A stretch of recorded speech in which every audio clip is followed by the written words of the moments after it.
30 years ago, Milton Bradley and Games Workshop collaborated on a fantasy board game of dungeon exploration.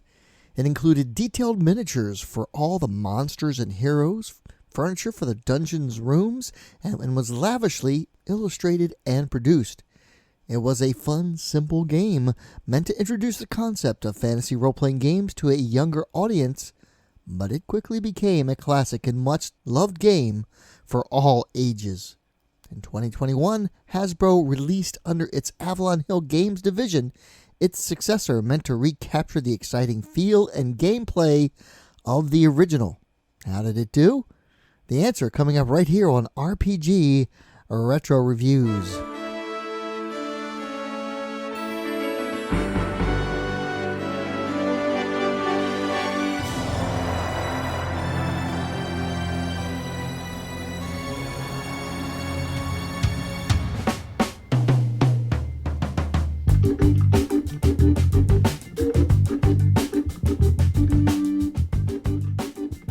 Hello everyone, welcome to my channel, RPG Retro Reviews.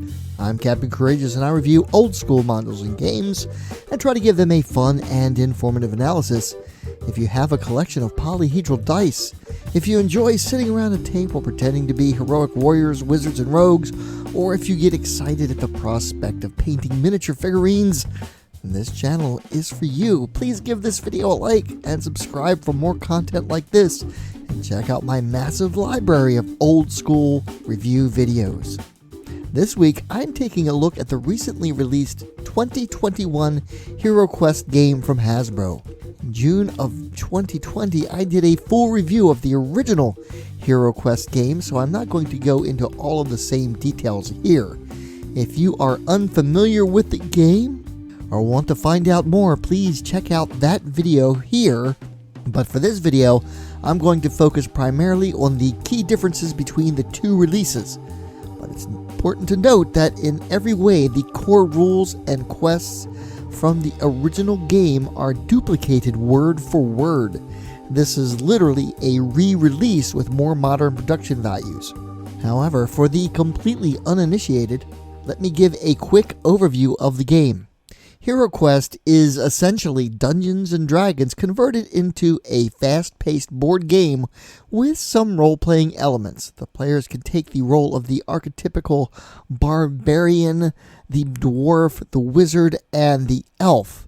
They go on quests provided to them by a powerful wizard named Mentor. There they fight against the forces of Dread and the evil wizard Zargon, gaining gold and treasure along the way. What made Heroquest unique for the time was not only the gameplay being rather fast, but it came with a large number of detailed plastic miniatures for the monsters and player characters and furniture for the various rooms. The board itself was different for each quest as it was divided up with small wall pieces and broken down with doors and cardboard tiles that allowed for a virtually infinite number of combinations. Let me say up front that this is not just some corporate cash grab hoping to take advantage of the game's cult status, but a true labor of love, and Hasbro should be commended for bringing this game back with such care and reverence for the original source material. However, all the figure sculpts and all the artwork has been completely redone and reworked to avoid copyright issues with Games Workshop, and all references to chaos and chaos magic have been replaced with the word dread. Other than that, it is the same exact game Milton Bradley released in 1989. So let's go ahead and take a look at the key differences between the two releases.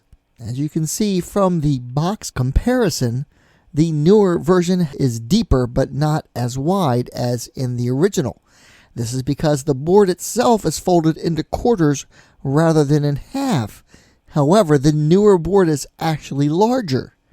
This is great for several reasons, which I'll get to in a moment, but it does have one minor drawback. The rulebooks are fundamentally the same, word for word.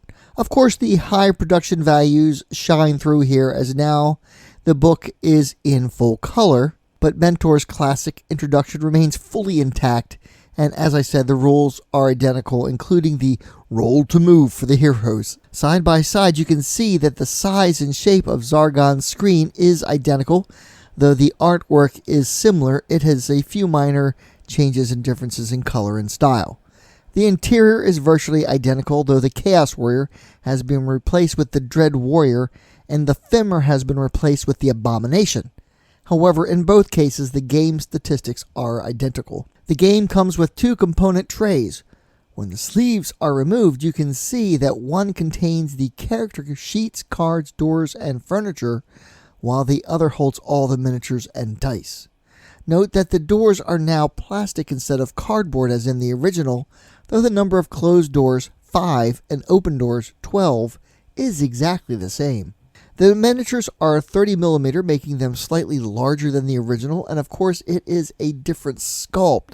The plastic is also different. It's not the same PVC style that WizKids uses for its own miniatures line, but it's not the brittle plastic that was used in the original either, which makes the miniatures and furniture a lot more durable. For example, note the stress factor on the sword from this original barbarian miniature in the picture. Note also that there is some very fine detail in the newer miniature, as well as the runes in the sword.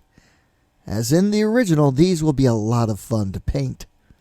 Now let's talk about the boards for a moment. While the artwork has been redone, the color schemes and styles have been retained, and the squares are a bit bigger. And as you can see, that makes the newer game board much larger. Conversely, the furniture is slightly smaller. Here is a side-by-side comparison. Note that the core style has been retained, and as you can see, larger squares and smaller furniture results in a much cleaner build with less congestion on the board during play. Here's a look at the Dread Warrior, which is the Chaos Warrior reimagined. I love the look of the original, but this new look is quite intimidating. As stated earlier, the Femur has been replaced by the Abomination. This definitely looks like a Lovecraftian deep one, and I'm totally here for it. What a ferocious looking sculpt. I'm certain I'll be using this in my Hyperborea RPG games as well. And what's Heroquest without those cool custom dice? Rather than being made of wood, the newer dice are plastic and the black portions are indented, so unlike the original, the ink won't wear off over time. The new character cards are meant to fit in with the standard size of all the other cards of the game. This works out great as part of the storage solution, nesting neatly into the trays and taking up less space. The character sheets are quite plentiful and are identical to the originals. Here you can see an example of the newer treasure cards. The wording on the cards is the same, only the art has changed, as like the rest of the game. The production values and artwork are just great, and as you can see on the Heroic Brew card, it is a homage to the original art. The same holds true for the spell cards. New artwork and higher production values. Of course, not all of the artwork is a homage, and there are quite a few new pieces of art as well, as you can see here with the Earth spell, Heal Body. Chaos spells are now Dread spells, as to be expected. The artwork for the card backs is reminiscent of the original work, but also an outstanding work of its own. And here are some examples of the Dread spells themselves compared to the original, and the monster card backs. And here's an example. I love the full color art on the card faces. The statistics are the same, but wow, that new art is just phenomenal. And the new art for the artifact cards. I'm quite sure a few HeroQuest players have affection for Boron's armor, allowing you to roll 4 dice for defense. It was a great magic item back then in the day, and it still is. One major change, at least for the US version, if I'm not mistaken, the UK version of the original game had equipment cards, but now the clumsy armory that was printed on the original game's interior box riser are now all equipment cards that can be retained during play, and with several copies of the items such as the longsword, which might be used by more than one player. Here is a comparison of the hero characters. Note that the elf miniature is now a female character. Okay, let's look at some monster miniature comparisons. Here you can see the skeleton, which has a similar stance. I really love the added detail to these minis, but of course, unlike the 1990s version, they'll be a bit more time-consuming to paint. Here's the mummy alongside one of my own painted versions. The gargoyle, clearly one of the fan favorites among Heroquest enthusiasts. Of course, mine was painted long before D&D minis were so ubiquitous, and I have painted it to look like a Baylor. The stone motif on the 2021 version is a lot more prominent. I'm looking forward to painting this one. The zombie mini is okay, but I have to say I favor the zombie with the giant meat cleaver. Very menacing. And here is the warlock mini. The newer version is my favorite here. To me, it definitely looks like the Witch Lord as depicted on the Witch Lord's box, and will end up representing that character in the Heroquest adventures. Speaking of which, let's briefly talk about the expansions. Return of the Witch Lord was already available when I ordered Heroquest, so I just ordered both. I'll probably do an entire video on just that expansion in the near future, but here's an important thing to note. If you have the older version of the game, the tiles will not be compatible with your old Heroquest board, though the cards and such will be. That said, you can always visit the venerable Ye Olde Inn Heroquest website, where you'll find a ton of downloadable content for Heroquest, including a great scan of the tile here, among many others. A link for that website is in the description. But wow, doesn't the new Witch Lord boss tile look awesome on the new Heroquest board? It's quite clear that Hasbro hired top-notch talent with an affection for the source material, and this isn't just some money grab or nostalgia, but a legitimate attempt to bring back a much-beloved game. The Keller's Keep and Return of the Witch Lord's expansions are already out, and other expansions of the game are on the way. It gives me great joy to be able to say Heroquest is back. Now, another thing to note about the minis is the circular bases versus the square bases, and I know a lot of people preferred the square bases, but the benefit of the round bases is that you can turn the minis in any direction and not have a conflict of the bases touching. And finally, let's talk about the Heroquest app. This is a free download on both Android and iOS and allows the app to take the place of Zargon. It uses a wonderful graphic interface, though it doesn't really do all the combat and dice rolls for you. You still need the board game to use it. So far, the app has all 15 of the original Heroquest adventures and both Keller's Keep and Return of the Witch Lord available. Definitely worth checking out. But overall, I have no complaints with this release but one. Every component has been given great care to detail and attention, and it's a visually stunning game to look at and a lot of fun to play.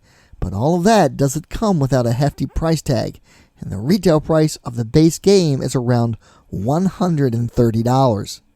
The supplements, Keller's Keep and Return of the Witch King, are reasonably priced at around $30. But the board game is quite expensive, though the 1990, the original game was around $40, given the increased production values of that game, and I guess the hefty price tag is to be expected.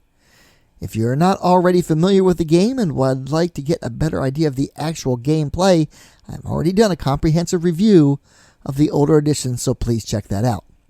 Thank you all so much for watching. I hope you found this video fun and informative. Coming up, I've got another board game review for you, The Return to Dark Tower. The Kickstarter finally arrived at my doorstep, and I'm very excited to share what I've learned about this exciting homage to another Milton Bradley fantasy classic. I've been sent the full set of the Midderland setting, an amazing old-school fantasy setting that you can use with swords and wizardry, or any other old-school game such as Old School Essentials or Labyrinth Lord. Of course, I'd like to thank all my patrons who continue to support the channel month after month. Without you, these videos would not be possible. Please give this video a like, comment, and share. Please check out my Teespring store for great gaming swag, t-shirts, carry bags, coffee cups, and more. Join the channel's Facebook page, RPG Reviews, and consider supporting the channel by becoming a patron yourself. Or alternatively, you can just send a tip through the PayPal tip jar. A link for everything is in the description. And as always, my friends, may your D20 roll true and game on.